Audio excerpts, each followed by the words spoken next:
Alright, the revision session for this year's exam. This is the learning objective 2, that is the writing part, and they give you this objective as mentioned. Develop a tool or equation or sketch to obtain the resultant electric field strength at a point generated by a nearby system of point charges using the superposition principle. Now solve problems related to the electric field due to several point charges, and the example that is cited in these 2 pages is this one, so I have picked this for practice. Now before starting to solve this question, we need to understand the basic math skill required. So let's focus on that and then come back to this question, right? So what's the required math skill? It's vector addition. So if you have 2 vectors that are at, so this is your math skill required. So if you have 2 vectors at 90 degrees to each other or perpendicular to each other, so say this is your x and this is your y direction. So if a vector is in the x direction and a force vector is in the y direction, and if you are asked to find out the vector addition for the 2, which is f net, if we need to find out, what do we use? We use the Pythagoras theorem, square root of fx square plus fy square. So this will give you what? The magnitude of the vector. So you get the resultant or the net magnitude of the 2 forces by applying the formula square root of fx square plus fy square, and it's going to be somewhere in the middle. Now we have found only the magnitude, and if they ask you the direction of the vector, we apply the formula theta equals tan inverse y over x, so it is fy over fx, that is vertical over horizontal. So these 2 formulas you use for combining or finding the resultant of the 2 vectors. And where is this angle theta? It is from the horizontal or from the x-axis. You find this angle and you get the value from here. So that's about if there are 2 vectors at 90 degrees to each other. Now what if we don't have the vectors at 90 degrees to each other? Assume you have okay, just 2 vectors, which is say f1 and f2, right? So how do we find the resultant or the net force of these 2 vectors or forces? Since f2 is already in the x direction, there is more than one method to solve this. Of course, you can use formulas to find cosine rule, you can find, or we use the component method. So in these chapters, we are using component method, which would be a little bit lengthy, but it's guaranteed that you will not make more mistakes in it. Alright, so what do? We take, so f2 is already in the x direction, so you split it into, our aim is to find the horizontal and the vertical forces. We split this f1 into its x and y components and then bring it to this form. So we make the 2 vectors into the 90-degree form. So how do we achieve that? Is by finding the equivalent components for f1 in its x and y direction. Okay, so this f1 vector, we split it, so you will have, in addition to f2, there will be a component of the x direction, component of f1 in the x direction, as well as the component of f1 in the y direction. So after placing this vector is no longer needed, we don't include that. So your formula or your situation will be simplified to 2 vectors, which is you will have in the y direction f1y, and in the x direction you have f2 plus f1x, so which is similar to the previous one, and we use the formula square root of the same, fx square plus fy square, and tan is tan inverse of fy over fx will give you the angle. So this is the common or the basic math skill that is required, which we will be incorporating into solving these type of questions. So if you're not clear about this, so you need to practice this first, make it clear. So how do you, because this is only a confusing or a lengthy part that you would find it in these type of questions. Not only in electric field, it's also in applicable to electrostatic force when you are combining them. So since these two are vector quantities, for vector addition you have to apply this method. So be comfortable, be confident in applying this, and then we can solve the question easily. Okay, now coming back to this question. So what do they ask you? To find what electric field do these charges produce at the point P? So the point P is in the corner of the rectangle, it's here, and we have three charges around it. You have Q1, Q2 and Q3. So obviously the point P is going to be influenced by three vectors, E1, E2 and E3. So the step 1 for you is to identify in which direction do these vectors act upon at P. Okay, so what is step 1?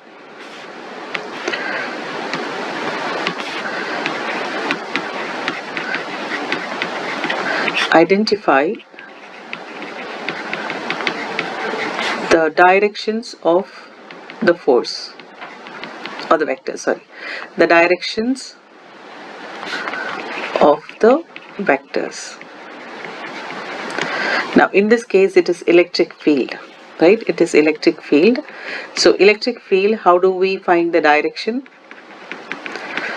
It is identified by, for a positive charge it is away from it, and for a negative charge it is towards it. So I repeat, the direction for electric field, it is for a positive charge it's away from it, and for a negative charge it is towards it. So how do we use this rule to find the directions of the forces here? Let's see it one by one. Q1 is a positive charge, right? So it will exert a force away from it. So we are considering the force by Q1 on P. So here the direction is to the right. So at point P, E1 is towards the right direction. It's very important because after applying this rule you will be able to identify the direction of the net or the final electric field correctly. Or you may also be awarded marks for the correct diagram for such situations, right? So E1 is to the right. Now how about Q2? Again Q2, you will have it away from it. So at point P, what is the direction? It is at an angle in this direction, right? And how about for Q3? Q3 is towards it, right? It has to come towards a negative charge. So since it is towards, at point P, it will be down. So it's in the downward direction. So now we have three vectors here, E1, E2, E3, acting at different directions, and our aim is to find the net electric field due to these three vectors. Right? So the step 1, stage 1 is completed. So we have drawn the schematic diagram or the diagram for the vectors at point P. Okay, now what is step 2? Is to apply our math skill to combine the three vectors. So if you notice, you will find it in your textbook, this diagram given. It's the same that we have done now, but this is not the question, it's part of the solution. Okay, in question you will get the diagram as such. So the particles positions will be given and you are supposed to find the direction of the field. Okay, so now step 2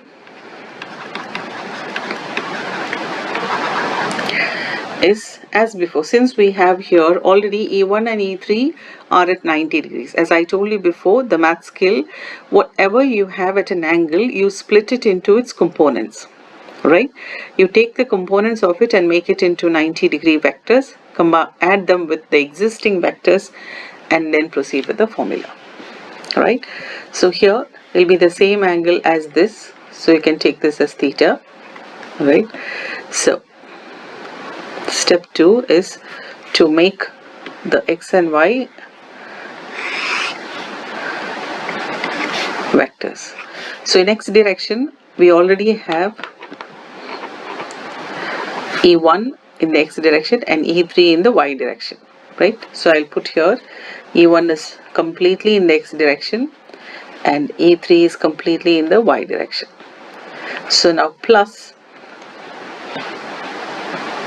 now if I split this E2, I have E2 in the x direction as E2x component and in the y direction, and notice this E2y is opposite to E3.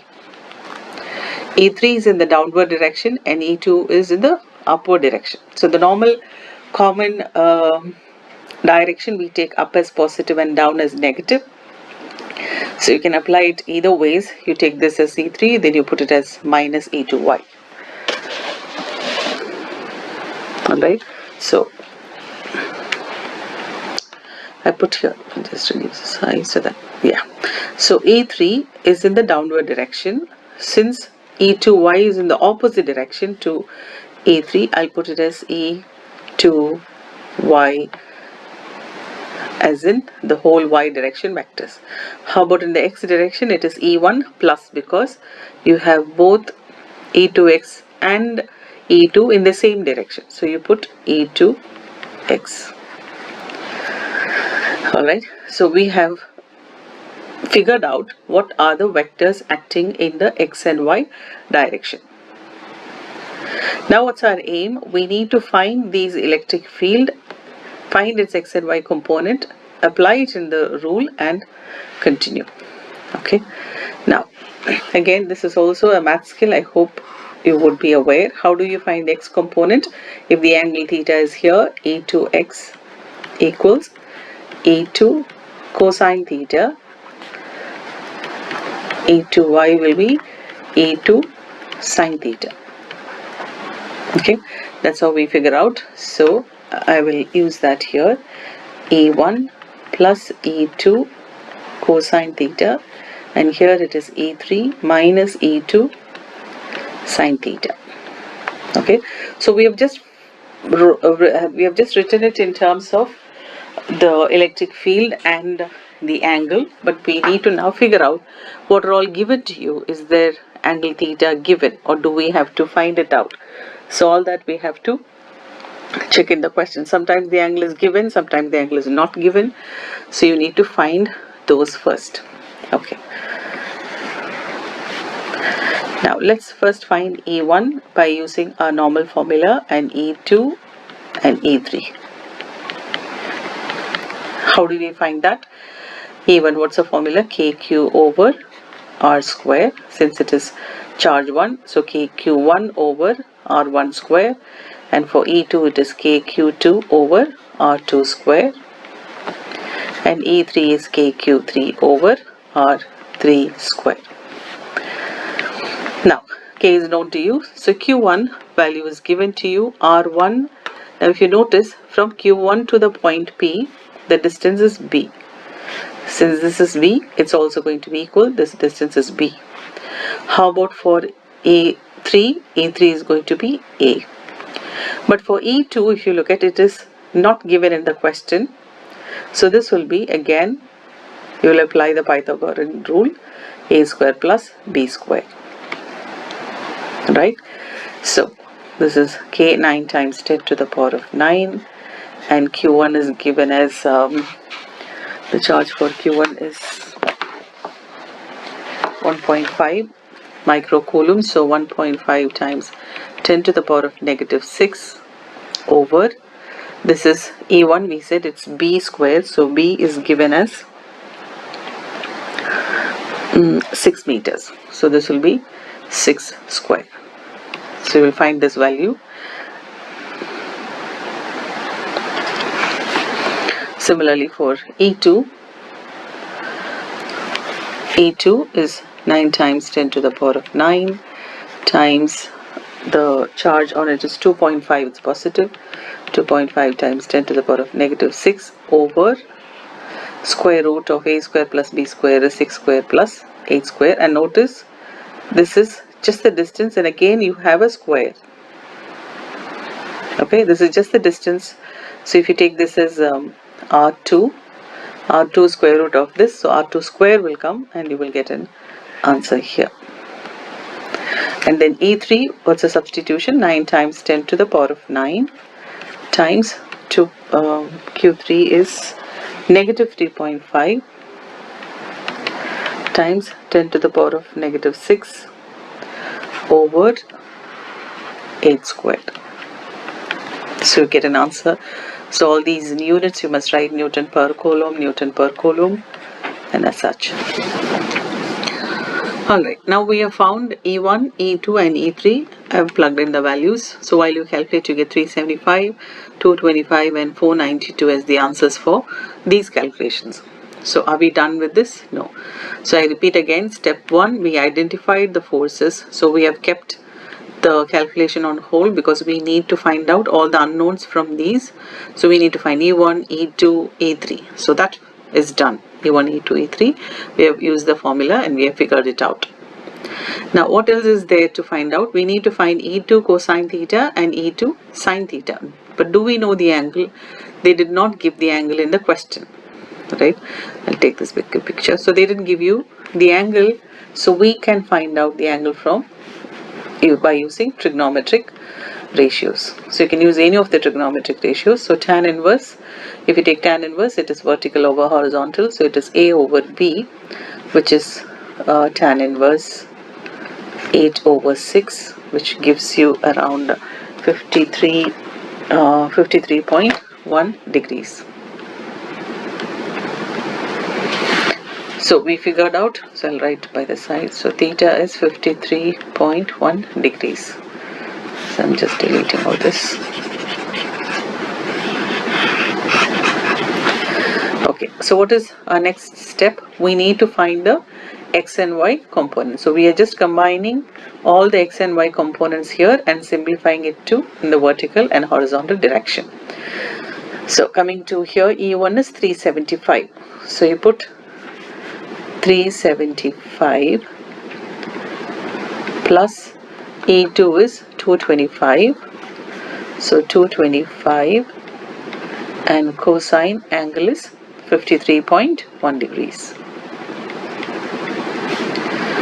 So you will get EX. What is this? So we are finding all those combined vectors or the equivalent vectors in the x direction.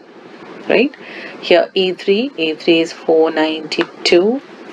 So 492 minus 225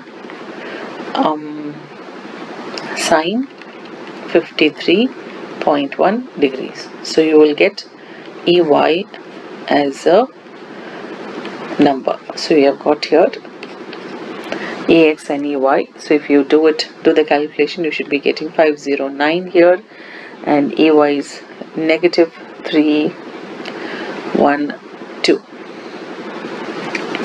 Right. So after finding this, so you need to use which form?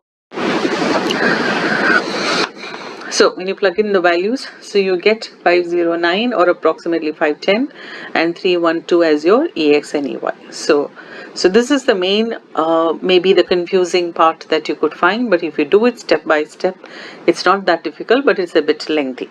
So we are left with two more steps to do, which is the magnitude of the vector, so which is square root of EX square plus EY square. So if the question asks you to just find the magnitude, you just need to find out 509 square plus 312 square. And if you notice in the textbook, it will be negative because they took this as first, but it's okay. As I told you, you can take, it's a difference here. We do not know which one is bigger, so E2y minus E3 also you can take, it's fine. So, but the final answer will be the same, 597 Newton per Coulomb. So this is magnitude. Now if the question asks the direction, of the electric. And there's one confusion, my students face. They ask, this already we calculated theta here, so why should we calculate here? It's a resultant of these two vectors. This square root of a square plus b square, or the tan angle which we found 53, is the angle between the two charges that they are placed, not the vector. So this is the resultant vector angle. So for this you need to use tan inverse Ey over Ex. So that is your direction of the electric field.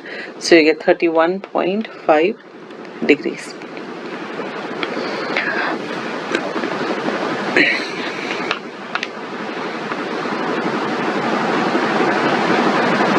Okay, that's about it. So just a recap of this particular question, and even for electrostatic force, it's very similar to this.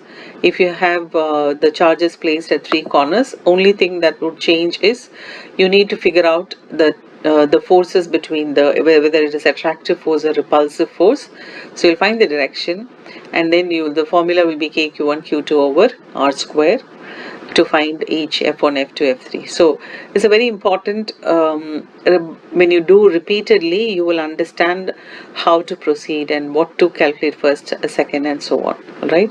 So yeah, so step 1, as I said, find the vector direction and then think whether to just apply the Pythagoras theorem if it is just 90 degree. But if you have any vector at an angle, you will use the component method and combine all the vectors. Okay, so when you make an equation, you would know what all should be found out. So then you can start finding each and every one. Now listen, if you face some problem, you're panicking during the exam, you're not sure what to do, at least draw this diagram and start calculating E1, E2, E3.